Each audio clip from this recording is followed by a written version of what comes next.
نبی کریم صلی اللہ علیہ وسلم کا ایک بہت پیارا ذکر ہے، میں آپ کے ساتھ شیئر کر رہا ہوں۔ آپ نے فرمایا جو شخص بھی صبح کے ٹائم 100 مرتبہ یہ پڑھے گا، کیا پڑھے گا؟ لا الہ الا اللہ وحدہ لا شریک لہ لہ الملک و لہ الحمد وہو علی کل شیء قدیر، اس کو اللہ تعالیٰ یہ اجر دیں گے کہ جیسے اس نے 10 غلاموں کا آزاد کیا۔ جو 100 مرتبہ یہ پڑھے گا، 100 حسنات اس کے اکاؤنٹ میں لکھ دی جائیں گے، 100 گڈ ڈیڈز، 100 گناہ اس کے مائنس کر دی جائیں گے، اور یہ شیطان کے خلاف اس کے لیے ایک ڈھال بن جائے گا رات تک کے لیے۔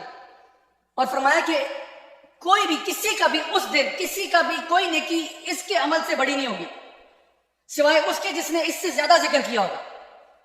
تو آپ سوچیں کہ یہ کتنا بڑا ذکر ہے کہ آپ 100 مرتبہ یہ پڑھتے ہیں کہ لا الہ الا اللہ وحدہ لا شریک لہ لہ الملک و لہ الحمد وہو علی کل شیء قدیر۔ لا الہ الا اللہ، اللہ کے سوا کوئی عبادت کے لائق نہیں ہے، لا شریک لہ، کوئی اس کے ساتھ شریک نہیں، لہ الملک، ساری بادشاہی اللہ تعالیٰ کی ہے، وَلَهُ الْحَمْدُ، اور تمام تعریف بھی اللہ کی ہے، تمام پریز بھی اللہ کی ہے، تمام شکر بھی اللہ کا ہے، وَهُوَ عَلَىٰ كُلِّ شَيْءٍ قَدِيرٌ، اور اللہ تعالیٰ ہر چیز پر قادر ہے۔ یہ دل سے پڑھے نا 100 دفعہ، تو اس سے افضل کسی کا عمل اس دن کے لیے نہیں ہوگا سوائے اس کے جس نے 100 سے زیادہ مرتبہ پڑھا ہوگا۔ کہ یہ جو چیزیں بتائی جا رہی ہیں نا، اللہ تعالیٰ کے ذکر کے اندر بھی ایک حلاوت ہے، لیکن وہ پتہ کیا ہوتی ہے، شروع میں جب آپ ذکر سٹارٹ کرتے ہیں نا اس طرح کے لمبے 100 ٹائمز پڑھنا ہے، تو انسان کو نا تھوڑا سا تکلیف ہوتی ہے اس ٹائم پہ کہ میں یہ پڑھ رہا ہوں، ٹائم نہیں گزرا، کیونکہ ہم لوگ نا ایک بڑے اٹینشن ڈیفیشنسی ڈس آرڈر سے سفر کر رہے ہیں۔ تھوڑی دیر بعد اپنا فون چیک کرتے ہیں، اچھا پھپھو کا فون تو نہیں آ گیا، خالہ کا فون تو نہیں آ گیا، اچھا کوئی کسی نے میرے اسٹیٹس کو لائک تو نہیں کر دیا، اچھا چلو میں بھی لائک کر دیتا ہوں اس کو۔ تو یہ جو ہمیں عادت ہے نا، اس کو تھوڑی دیر کے لیے بند کر دیں، اس کو بند کر کے سائڈ پہ کریں، ریلیکس کریں، کوئی ٹینشن نہیں ہے، بس یہ امپورٹنٹ چیز ہے، یہ کریں۔ تو جس طرح پریکٹس کریں گے نا، تو آپ کو حلاوت محسوس ہونا شروع ہو جائے گی۔ جس طرح پہلی دفعہ کوئی بندہ اگر کبھی کوئی نئی چیز ٹرائی کرتا ہے، ہو سکتا ہے آپ کو اس ٹائم پہ پسند نہ آ رہی ہے، لیکن جس طرح آپ ٹائم لگاتے ہو نا، تو پھر آپ کے لیے ٹیسٹ ڈیولپ ہو جاتا ہے، اور پھر آپ کہتے ہو اب مجھے بہت مزہ آ رہا ہے، میں اس کے بغیر رہ نہیں سکتا۔ تو یہ چیزیں کیا آتی ہیں؟ پریکٹس سے۔ اسی طرح سے جو لوگ اللہ تعالیٰ کے ذکر میں حلاوت محسوس کرتے ہیں نا، وہ کہتے ہیں جی ہم تو بس اسی لیے کرتے ہیں کہ ہمیں لذت بڑی آتی ہے اللہ تعالیٰ کو یاد کرنے، اللہ کو یاد کرنے میں مزہ بڑا آتا ہے۔ تو ذکر کیسے کرنا ہے؟ اب یہاں پہ سورہ الاعراف کے اندر اللہ تعالیٰ یہ ارشاد فرماتے ہیں کہ وہ کس طرح کرنا ہے کہ خیفتاً، یعنی آپ نے وہ خاموشی سے کرنا ہے، اور صبح اور شام میں کرنا ہے، بغیر اپنی آواز کو اونچا کیے کرنا ہے۔ اس کے بارے میں مولانا حضرت موہانی کا ایک شعر ہے جو کہتے ہیں کہ چپکے چپکے رات دن آنسو بہانا یاد ہے۔ عرض کیا ہے چپکے چپکے رات دن آنسو بہانا یاد ہے، ہم کو اب تک عاشقی کا وہ زمانہ یاد ہے۔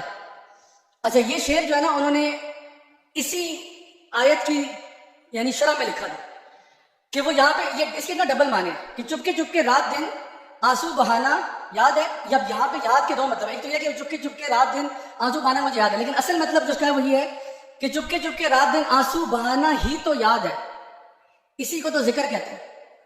ذکر کی ڈیفینیشن وہ کہہ رہے ہیں کہ چپکے چپکے رات دن آنسو بہانا یہ یاد ہے، اگر یہ نہیں ہو رہا تو پھر یہ یاد نہیں ہے، اس کے علاوہ کوئی یاد نہیں، یہ وہ ذکر ہی نہیں ہے۔ ہم کو اب تک عاشقی کا وہ زمانہ یاد ہے کہ جب ہم نئے اسلام میں آئے تھے تو ہم لوگ اللہ کی یاد میں روتے تھے، اللہ سے محبت اتنی تھی، ہم روتے تھے، اکیلے میں روتے تھے، چپکے چپکے روتے تھے۔ کب روتے تھے؟ صبح میں بھی روتے تھے، رات میں بھی روتے تھے۔ تو یہاں پہ بھی اللہ تعالیٰ یہ بات کہہ رہے ہیں کہ جو ذکر کا طریقہ کیا ہے کہ وہ کرنا خاموشی سے ہے، چپکے چپکے ہے، اور رات دن کرنا ہے بغیر اونچی آواز کے، یعنی اونچا نام پکارنے کی ضرورت نہیں، اللہ تعالیٰ تو آپ کے دل کے حالات سے بھی واقف ہے۔ تو اصل میں اس کیفیت پر آنا، اور حدیث میں آتا ہے کہ جو شخص اللہ کے لیے آنسو بہاتا ہے نا، یہ آنکھ کبھی بھی جہنم میں داخل نہیں ہو سکتی۔ یعنی آنکھ داخل نہیں ہو سکتی تو کیا جسم چلا جائے گا؟ نہیں، آنکھ جسم کے ساتھ اٹیچ ہوئی ہے نا، تو آنکھ جانے کا مطلب یہ کہ وہ پورا جسم ہی جہنم میں نہیں جائے گا آنکھ کی وجہ سے، کیونکہ یہ آنکھ اللہ کی یاد میں اشک بہایا کرتی تھی۔ تو اللہ تعالیٰ اس بندے کو جہنم کی یاد سے محفوظ کر دے گا جو چپکے چپکے رات دن اللہ کے لیے آنسو بہاتا ہوگا۔ اب اللہ تعالیٰ ایک حدیث ہے ترمذی کی جہاں پہ یہ بتایا گیا کہ نبی کریم صلی اللہ علیہ وسلم یہ بات ارشاد فرماتے ہیں کہ کیا میں تمہیں سب سے بہترین، سب سے گریٹسٹ عمل کے بارے میں نہ بتاؤں؟ وہ عمل جو سب سے زیادہ پاکیزہ ہے، وہ عمل جو تمہارے درجات کو سب سے زیادہ بلند کرنے والا ہے، وہ عمل جو تمہارے لیے سونا اور چاندی خرچ کرنے سے بہتر ہے، وہ عمل جو تمہارے لیے جہاد فی سبیل اللہ سے بہتر ہے کہ تم دشمن کو قتل کر دو اور خود بھی قتل ہو جاؤ۔ سمجھ آ رہی ہے بات؟ تو صحابہ نے کہا یا رسول اللہ ایسا عمل بتائیں۔ آپ نے کیا کہا؟ ذکر اللہ۔ ذکر اللہ. کیا چیز ہے؟ سن لیں ذرا. وہ عمل جو سب سے گریٹسٹ عمل ہے, سب سے بہترین عمل ہے. دوسری چیز سب سے پاکیزہ اور پیور عمل ہے. تیسری چیز وہ عمل جو تمہارے درجات کو سب سے زیادہ بلند کرنے والا ہے. چوتھی چیز وہ عمل جو تمہارے لیے سونا اور چاندی خرچ کرنے سے بہتر ہے. پانچویں چیز وہ عمل جو تمہارے لیے جہاد فی سبیل اللہ سے بہتر ہے, حتیٰ کہ تم دشمن کو بھی قتل کر دو اور خود بھی قتل ہو جاؤ, شہید ہو جاؤ اس کے لیے. صحابہ پوچھ رہے ہیں کیا ہے؟ کہا جا رہا ہے ذکر اللہ.